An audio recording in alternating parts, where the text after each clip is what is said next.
Serangan skala penuh Rusia, Zelensky lengser 50.000 warga tewas.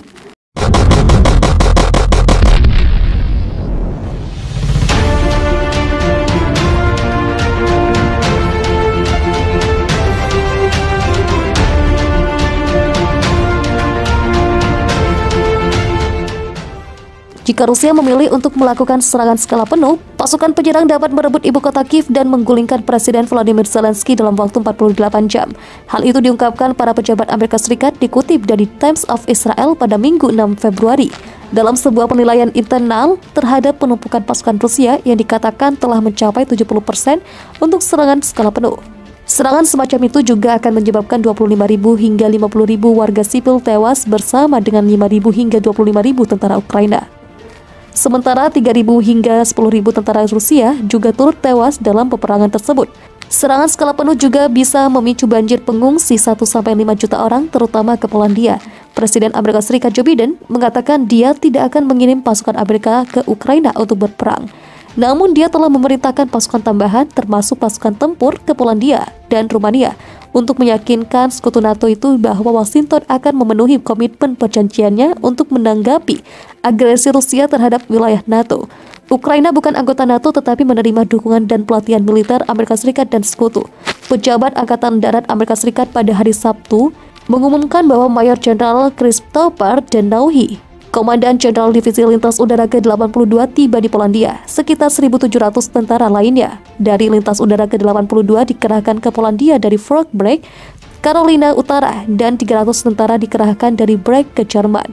Selain itu, 1.000 tentara yang berbasis di Jerman sedang dipindahkan ke Rumania. Menteri Pertahanan Amerika Serikat Lloyd Austin mengatakan pekan lalu bahwa Putin dapat menggunakan sebagian dari kekuatan yang telah dia kumpulkan di sepanjang perbatasan Ukraina untuk merebut kota-kota dan wilayah itu. Baru-baru ini pejabat Amerika Serikat lain yang memberikan detail yang lebih rinci tentang peningkatan kekuatan Rusia yang berkelanjutan, penilaian Amerika Serikat tentang prospek perang, dan pandangan Amerika Serikat tentang pendekatan Putin terhadap krisis. Para pejabat mengulangi apa yang dikatakan pejabat administrasi Biden lainnya selama berminggu-minggu bahwa mereka tidak percaya Putin telah membuat keputusan akhir untuk menyerang Ukraina. Tetapi tampaknya pemimpin Rusia itu menetapkan niatnya dan menunggu sampai saat terakhir untuk memberikan lampu hijau untuk invasi. Para pejabat menggambarkan disposisi pasukan Rusia yang telah dikerahkan menuju perbatasan Ukraina selama beberapa bulan terakhir. Hal ini menciptakan apa yang para pejabat barat lihat sebagai ancaman invasi skala penuh, meskipun pernyataan berulang kali oleh pejabat senior Rusia bahwa mereka tidak bermaksud untuk menyerang tanpa alasan. Pada hari Jumat 5 Februari, tentara Rusia dilaporkan telah menempatkan di dekat Ukraina total 83 kelompok taktis batalion, yang masing-masing kira-kira setara dengan ukuran batalion Amerika antara 750 dan 1.000 tentara. Itu adalah peningkatan dari 60 kelompok taktis batalion yang ditempatkan hanya 2 minggu lalu, kata mereka. 14 kelompok taktis batalion lainnya sedang dalam perjalanan ke daerah perbatasan dari bagian lain Rusia, kata para pejabat. Dua pejabat mengatakan Amerika Serikat menilai bahwa Rusia akan menginginkan total antara 110 dan 130 batalion kelompok taktis untuk digunakan dalam invasi skala penuh. Tetapi Putin dapat memutuskan serangan yang lebih terbatas, termasuk unit pendukung Rusia mungkin bertujuan untuk menghadirkan 150.000 tentara di tempat untuk invasi skala penuh, kata seorang pejabat. Dia menambahkan bahwa penumpukan yang sedang berlangsung dapat mencapai tingkat itu dalam beberapa minggu ke depan.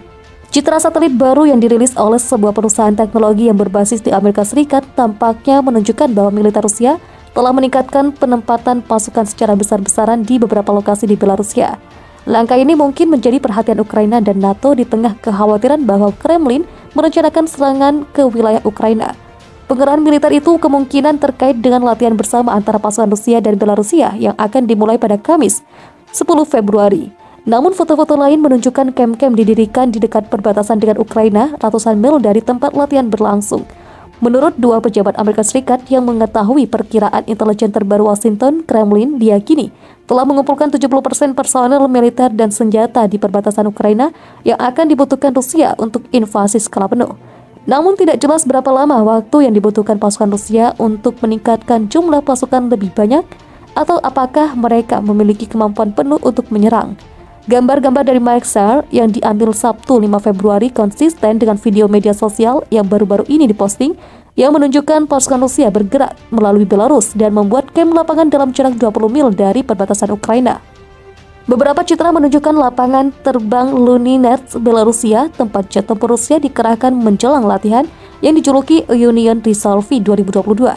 Foto-foto menunjukkan sistem pertahanan udara S-400 Rusia dan pesawat serang Su-25 di lapangan terbang. Kementerian Pertahanan Rusia merilis video pada Sabtu 5 Februari tentang kedatangan pesawat di Luninets.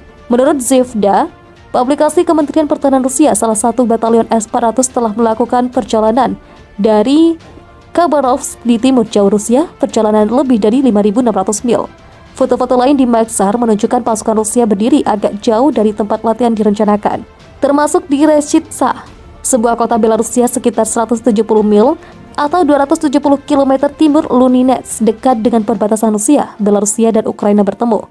Pasukan yang berkumpul di sana termasuk tank, howitzer, dan kendaraan tempur infanteri. Gambar-gambar menunjukkan bahwa untuk pertama kalinya beberapa perkemahan tenda telah dibuat di Reshytsa. Perkembangan itu dan rekaman terbaru dari daerah itu menunjukkan kehadiran Rusia yang berkembang di sana. Video yang diposting ke media sosial menunjukkan pasukan Rusia menghibur penduduk lokal di Reshytsa dengan musik dan demonstrasi di sebuah acara yang disebut Two Nations, One History, One People. Beberapa gambar lain dari Maxar menunjukkan kehadiran Rusia yang berkembang di barat daya Reshytsa dan dalam jarak 15 mil, 25 km dari perbatasan Ukraina di daerah pedesaan dekat kota Yelsk. Maxar menilai penyebaran di dekat Yelsk mencakup rudal balistik jarak pendek Iskander yang memiliki jangkauan sekitar 250 mil atau 400 km. Sementara itu, Rusia telah berulang kali membantah bahwa pihaknya berencana untuk menyerang Ukraina meskipun ada penambahan pasukan besar-besaran Moskow di wilayah tersebut. Analis di IHS atau Janes, sebuah perusahaan intelijen militer, percaya ada elemen dari setidaknya 3 grup taktis batalion Rusia di Yelsk. Penumpukan pasukan besar-besaran telah menyebabkan kekhawatiran di antara para pemimpin Amerika Serikat dan Eropa. Sekretaris Jenderal NATO Jens Stoltenberg mengatakan pada Kamis 3 Februari lalu bahwa penempatan Moskow ke Belarusia adalah yang terbesar sejak Perang Dingin. Seorang diplomat Eropa menyebut pengerahan pasukan sebagai hal yang sangat mengkhawatirkan dan mencatat bahwa ini akan menjadi bagian yang hilang yang dibutuhkan Moskow untuk melancarkan serangan cepat ke ibu kota Ukraina, Kiev, yang berjarak kurang dari 2 jam dari perbatasan Belarusia. Berdasarkan perhitungan cuaca yang tersedia untuk umum, waktu optimal untuk invasi Rusia adalah saat ada pembekuan tanah yang keras sehingga alat berat dapat dengan mudah bergerak. Para pejabat Amerika Serikat mengatakan Putin akan mengerti bahwa dia perlu pindah pada akhir Maret mendatang. Sementara itu, Gedung Putih telah berhenti mengatakan invasi potensial Rusia sudah dekat, karena kekhawatiran bahwa istilah tersebut menunjukkan Presiden Vladimir Putin telah membuat keputusan untuk menyerang Ukraina. Kami masih belum tahu bahwa dia telah membuat keputusan, kata Sekretaris Pers Gedung Putih Jen Psaki pekan lalu. Penasihat Kepresidenan Ukraina Mikhailo Podolyak mengatakan pada Minggu 6 Februari tidak ada bukti bahwa Rusia akan mengambil langkah-langkah kritis untuk invasi skala penuh ke negara itu, tetapi menambahkan bahwa Kiev dan mitranya sedang mempersiapkan segala kemungkinan skenario.